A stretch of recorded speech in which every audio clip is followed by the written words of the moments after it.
In working with my annotative scales, I have to decide exactly which scales I want to have added to the list. We don't want to have scales that we're not going to use, but we need to have the scales that we want. The scale list will show me my default list of all the scales that are available. These are the same scale lists that I use for scaling my viewports. You can add additional scales if you need one that's not on the list, or you can edit scales. I also have the ability to add additional scales by clicking on my Add or Delete Scales, choosing the annotative objects, and then adding to the list.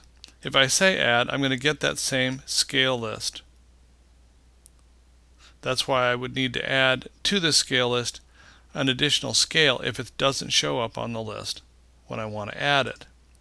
The other way that I have for adding scales is down on the status bar.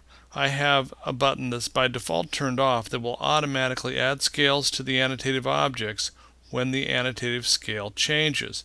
If I activate this, and then I'm going to say 1 to 5 as a scale,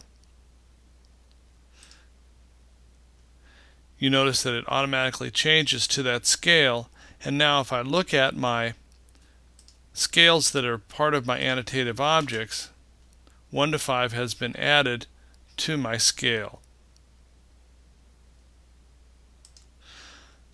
The reason why that one is generally kept turned off is that if I use my annotative scales down here and I change them, I don't want to keep adding additional annotative scales that I may not need later. You want to add those scales deliberately. Now the power of using annotative scales comes out when I change to my layouts. I'm going to change from model space to my first layout. And I'm going to click inside this layout. You can see down here on the status bar my annotative my viewport scale and my annotative scale are locked together. So if I change my viewport scale from 1 to 1, and you notice that the size of these dimensions is set to their default size, I'm going to change 1 to 2.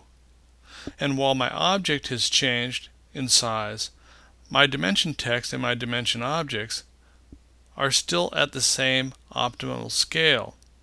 If I change to quarter size, again my object changes, but my dimensions remain the same. So what's happening is I have 3 different dimensions, as you already saw, and each time I change the viewport scale, it's changing to one of those dimensions. It's turning that one on and making the other ones not visible.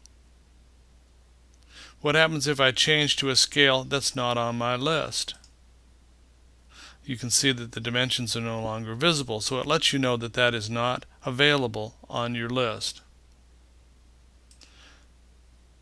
Now I do have my button over here for automatically scaling.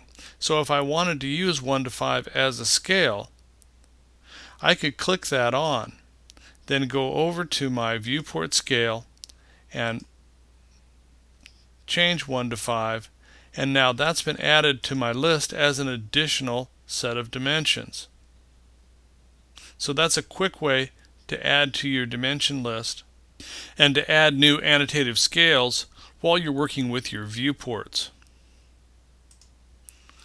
When you've set your viewport to the scale that you want, then it's a good idea to lock that viewport so that it doesn't get changed.